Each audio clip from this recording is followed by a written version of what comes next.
Welcome students आज हम algae के अंदर सबसे पहले ऑसिलेटोरिया जीनस के बारे में स्टडी करेंगे। हम मुख्यतः इसमें अध्ययन करेंगे ऑसिलेटोरिया की मॉर्फोलॉजी और रिप्रोडक्शन के बारे में।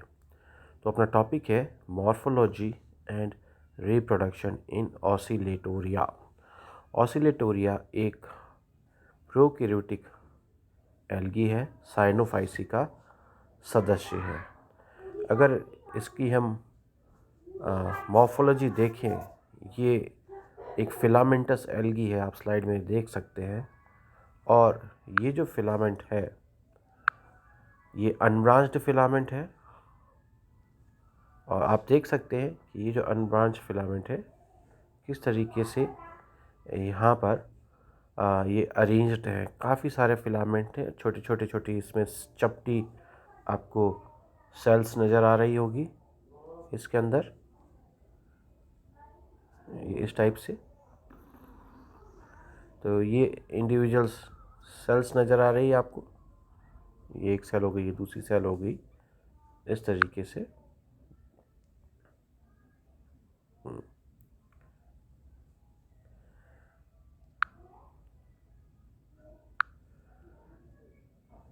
क्लासिफिकेशन के सबसे पहले हमें क्या करना पड़ेगा, हम देखते हैं कि इसका क्या क्लासिफिकेशन है। तो ऑसिलेटोरिया जो है वह साइनोफाइसी का सदस्य है। क्लास क्या हो गई? साइनोफाइसी। ऑर्डर इसका हो गया नॉस्टोकेल्स। फैमिली हो गई इसकी ऑसिलेटोरिएसी। और जीनस हो गया ऑसिलेटोरिया। इस जीनस में कई सारी स्पीसीज हो सकती है, पर हम जेनेरिक स्टडी ही करेंगे, हम स्पीसीज लेवल पर नहीं जाएंगे। In this part, we will discuss about first, occurrence of oscillatoria, second, thallus structure of oscillatoria, third, cell structure, fourth, reproduction, and fifth, its specific characteristic movement, जिसको oscillatoria नाम का जो नाम है वो इसी मूवमेंट के आधार पर दिया गया है, ऑसिलेटोरिया मोमेंट जो है। तो ये हमारा कंटेंट रहेगा इस टॉपिक का आज का, कि हम इस तरीके से इसका स्टेप बाय स्टेप तरीके से अध्ययन करेंगे। Occurrence of Oscillatoria. Occurrence of Oscillatoria का मतलब हम यहाँ पर ये जानना चाह रहे हैं कि ऑसिलेटोरिया कहाँ कहाँ पाए जाते हैं, किन किन आवासों में ये हमें मुख्य रूप से देखने को मिलते हैं। तो Oscillatoria a fresh water blue green alga is represented by 76 species. तो ऑसिलेटोरिया एक स्वच्छ जल में पाया जाने वाला नील हरित शैवाल है और लगभग इसकी 76 प्रजातियां देखी गई हैं। ये मुख्यतः स्वच्छ जल में पाए जाते हैं, कहीं पे ये कुछ प्रदूषित जलों में भी ऑब्जर्व किए गए हैं, पोखर के अंदर, छोटे पुल्स के अंदर, छोटे नाले हो गए, झरने हो गए, या कहीं कभार गीली मिट्टी और गीली चट्टानों पर भी ऑसिलेटोरिया पाए गए हैं। They form bluish scums on water surface और एट पॉन्ड बॉटम। ये एक तरीका का नीला जो आवरण बना देते हैं जहाँ पर वे भी पाए जाते हैं। ये कुछ एक प्रजाति इसकी oscillatoria princeps grow in sea water and subaerial habitats. Sea water में भी ऑब्जर्व की गई है। Oscillatoria brevis can separation bear a temperature of minus. कुछ प्रजाति जैसे ऑसिलेटोरिया ब्रेविस लगभग -16 डिग्री सेंटीग्रेड की टेम्परेचर पे भी देखी गई है। तो एक प्रजाति ऑसिलेटोरिया टेरिब्रिफॉर्मिस हॉट स्प्रिंग्स में भी देखी गई है, जिसे हम थर्मल एल्गी कहते हैं। हॉट स्प्रिंग मतलब जहाँ गर्म पानी हो। Some of saprophytic species are found in the digestive and respiratory tract of animal। और कुछ saprophytic प्रजातियाँ एनिमल्स की डाइजेस्टिव और रिप्रोडक्टिव रेस्पिरेटरी ट्रैक्ट्स में भी देखी गई हैं। जहाँ तक थैलस स्ट्रक्चर की बात करें तो पूर्व हमने देख लिया कि मुख्यतः ये स्वच्छ जल में पाए जाने वाली प्रजातियां हैं और पानी में गीली चट्टानों पर या गीली मिट्टी पे भी पाई जाती है।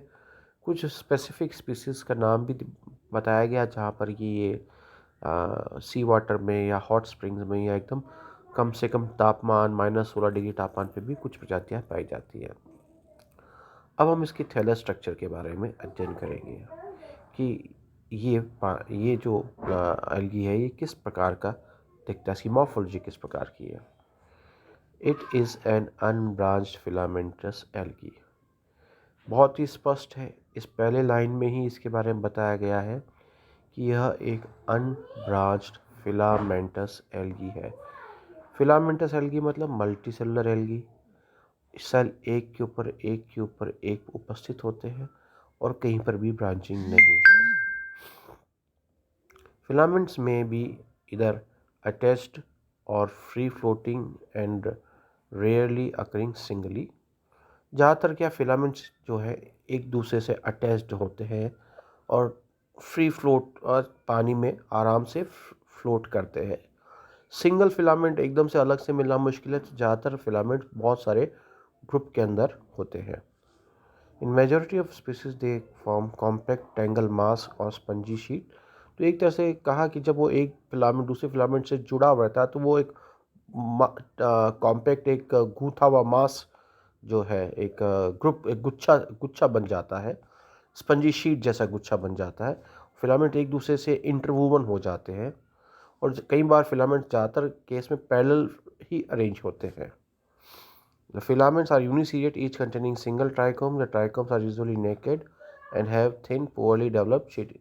ये जो फिलामेंट है इनका ट्राइकोम के ऊपर बाहर फिलामेंट जो जिलेटिनस शीट वो काफ़ी रेयर और पोअरली डेवलप होती है। They are usually smooth but sometime constricted at the cross wall. ये अनब्रांच होते हैं, लॉन्ग है, लंबे होते हैं और फ्लैट। इनकी कोशिका जो होती है वो फ्लैट होती है, चौड़ी होती है और पतली होती है। The cells are broader than in their length. तो मैंने कहा कि जैसे कि मैंने कहा कि अगर फिलामेंट के अंदर सेल्स को देखा जाए, इंडिविजुअल सेल्स को, तो वो चौड़ी होगी और पतली होगी और इनका जो कोशिकीय संगठन है वो प्रोकैरियोटिक प्रकार का होगा। इस चित्र के माध्यम से आप देख सकते हैं कि किस तरीके से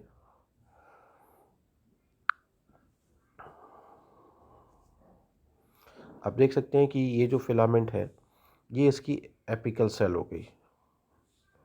this is the apical cell और ये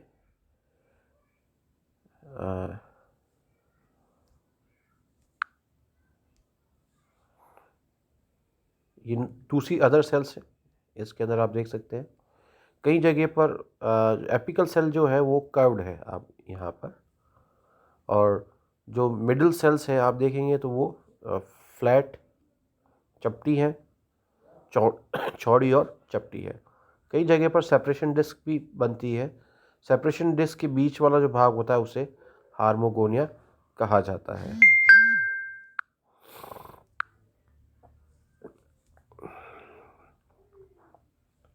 जहाँ तक सेल स्ट्रक्चर की बात है तो सेल स्ट्रक्चर जो ऑसिलेटोरिया का है वो बिल्कुल एक प्रोकैरियोटिक सेल ऑर्गेनाइजेशन की तरह होता है। इसके अंदर जो सेल वॉल और प्रोटोप्लाज्म की जब बात करें तो सेल वॉल जो है वो पेप्टाइडोग्लाइकेन लेयर का बना होता है और पेप्टाइडोग्लाइकेन लेयर मुख्य रूप से हेट्रोपॉलीसेकेराइड की बनी होती है और वो हेट्रोपॉलीसेकेराइड है एन एसिटिल म्यूरेमिक एसिड और एन एसिटिल ग्लूटामिक एसिड। ठीक है। अंदर एन ऑर्डिनरी हाँ हाँ अंदर an ordinary microscope under an ordinary microscope the protoplasm is distinguishable into. अब जब जहाँ तक प्रोटोप्लाज्म की बात करें तो प्रोटोप्लाज्म के अंदर मेम्ब्रेन बाउंड ऑर्गेनेल्स नहीं होंगे। जो डीएनए होगा वो सर्कुलर होगा, सीसीसी डीएनए होंगे। इसके पास मेम्ब्रेन बाउंड बॉडीज़ होगी जिस पर जिसको हम थाइलेकोइड मेम्ब्रेन कह सकते हैं। उस पर पिगमेंट मॉलिक्यूल्स होंगे। खास करके इनके अंदर जो मेन पिगमेंट है वो क्लोरोफिल ए है, कैरोटीन्स है, जेंथोफिल्स है, फाइकोब्लिन्स हैं, सी फाइकोसाइनिन है, एलो फाइकोसाइनिन और सी फाइकोराइटिन में पाए जाते हैं। इनमें माइटोकॉन्ड्रिया, प्लास्टिड्स, ईआर और गोल्जी बॉडीज़ का अभाव होता है। अब देख सकते हैं ये एक चित्र दर्शाया गया है एक प्रोकैरियोटिक सवाल का, खास करके ओसिलेटोरिया का, जिसमें सेल वॉल दर्शाई गई है, प्लाज्मामेम्ब्रेन दर्शाए गए हैं और राइबोसोम्स इसमें 70 प्रकार के होंगे। इसमें न्यूक्लियोलस रीजन जो है इसके अंदर जो डीएनए होगा वो सर्कुलर होगा। फोटोसिंथेटिक लैमिलीज होगी जिस पर फोटोसिंथेटिक पिगमेंट्स पाए जाते हैं। रिजर्व फूड इनके अंदर साइनोफिशियन स्टार्च है, लिपिड्स भी हो सकते हैं और इनके अंदर गैस वैक्यूल्स होते हैं, कई बार सूडो वैक्यूल्स भी होते हैं। The trichome shows polarity, it possesses characteristic apical cell. इसके पास एक एपिकल सेल होती है जो कैप जैसी होती है, covered by a thick membrane called calyptra. और कई फिलामेंट में देखा गया कि वो जो एपिकल सेल है, जो शीर्ष जो कोशिका पाई जाती है फिलामेंट की, उस पर मोटी कोशिका भित्ति होती है जिसे हम कैलिप्ट्रा कहते हैं। वो एक डोम शेप्ड या कॉनिकल शेप्ड हो सकती है।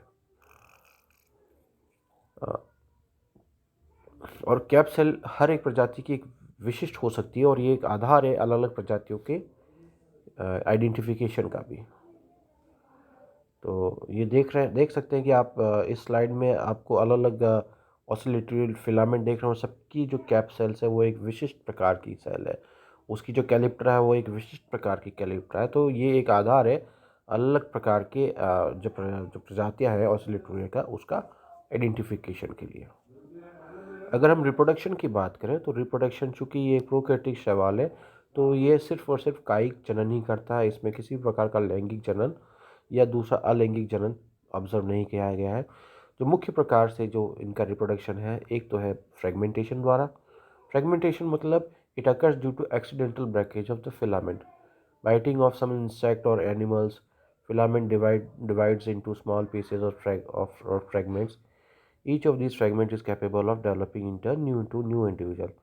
कई बार एक्सीडेंटली फ्रेगमेंट फिलामेंट टूट जाता है, तो फिलामेंट टूट गया किसी भी कारण से, चाहे कोई एनिमल की बाइट से या इंसेक्ट से के कारण, तो वो जो टूटे हुए जो फ्रेगमेंट्स है वो पुनः विभाजन करके, कोशिकीय विभाजन करके वह एक लंबा एक नया फिलामेंट डेवलप कर सकते हैं। विभाजन का तल दोनों में एक ही प्रकार का होगा। दूसरा, हार्मोगोनिया द्वारा। हार्मोगोनिया और hormogones are short segments of trichomes which consist of few cell. अगर हम ट्राइफिलामेंट के छोटे छोटे सेगमेंट्स की बात करें तो कुछ कोशिकाओं का समूह हार्मोगोनिया कहलाता है। हार्मोगोनिया की दोनों ओर सेपरेशन डिस्क बनती है। Hormogones are form due to formation of separation disc. These discs are mucilaginous, pad like and biconcave in shape. ये म्यूसिलेजिनस शीट होती है, पैड लाइक होती है, बाई कॉन्केव इनका शेप होता है। These are formed by that of one or more cells of the filament. ये इसका निर्माण वहाँ की कुछ को जिस जगह पर सेपरेशन डिस्क बन रही है उस जगह की जो कोशिका है उनकी मृत्यु के पश्चात या उनकी डेथ के बाद वो सेल्स एक सेपरेशन डिस्क बनाती है। These mucilage filled dead cells are now called नेक्रीडिया, और फिर इनको हम नेक्रीडिया भी कहते हैं। ये देख इस चित्र के माध्यम से समझाया किस तरीके से एक हार्मोगोनिया फॉर्म हुआ कि यहाँ पर ये जो सेगमेंट बाहर निकला हुआ है वो एक हार्मोगोन था और इस फिलामेंट से बाहर निकल करके एक नया फिलामेंट डेवलप होगा। ये हार्मोगोनिया कहता है। सबसे जो करेक्टरिस्टिक फीचर है वो ऑसिलेटोरिया का जिसका अध्ययन किया जाता है और वो है इसका मूवमेंट। इसका मूवमेंट बहुत यूनिक है, जैसे और इसी आधार पर इसका नाम रखा गया the name oscillatoria, oscillare to swing. Swing मतलब डोलन। movement, oscillatory movement is given to this alga due to peculiar movement shown by the trichome. Trichome की जो ऑसिलेटरी मूवमेंट है, जैसे घड़ी का जो पेंडुलम मूव करता है, दोलन गति करता है, तो उसी के कारण इसका नाम ऑसिलेटरी मूवमेंट दिया गया है। These are the jerky pendulum like movements of the apical region of the trichome. तो इनका जो ट्राइकोम है वो दोलन मूवमेंट, एक जर्की मूवमेंट, पेंडुलम के प्रकार का मूवमेंट करता है, इसलिए इसको इसका इस करेक्टरिस्टिक ऑसिलेटरी मूवमेंट के कारण इसका नाम ऑसिलेटोरिया भी गया है। कई बार ये ग्लाइडिंग मूवमेंट भी करता है। मैं एक कांटेक्ट होकर के जो ट्राइकोम है वो वापस एक्सपांड होता है तो ग्लाइड भी करता है। तो ऑसिलेटरी मूवमेंट और ग्लाइडिंग मूवमेंट इसके कॉमन है। देख रहे हैं कि यह जो चित्र के अंदर जो ए जो चित्र है वो ऑसिलेटरी मूवमेंट बता रहा है, बी जो है वो ग्लाइडिंग मूवमेंट बता रहा है। और लाइफ साइकिल बताई गई है कि ऑसिलेटोरिया अपने आप को मल्टीप्लाई या तो फ्रेगमेंटेशन के द्वारा या हार्मोगोनिया फॉर्मेशन के द्वारा करता है। Thank you.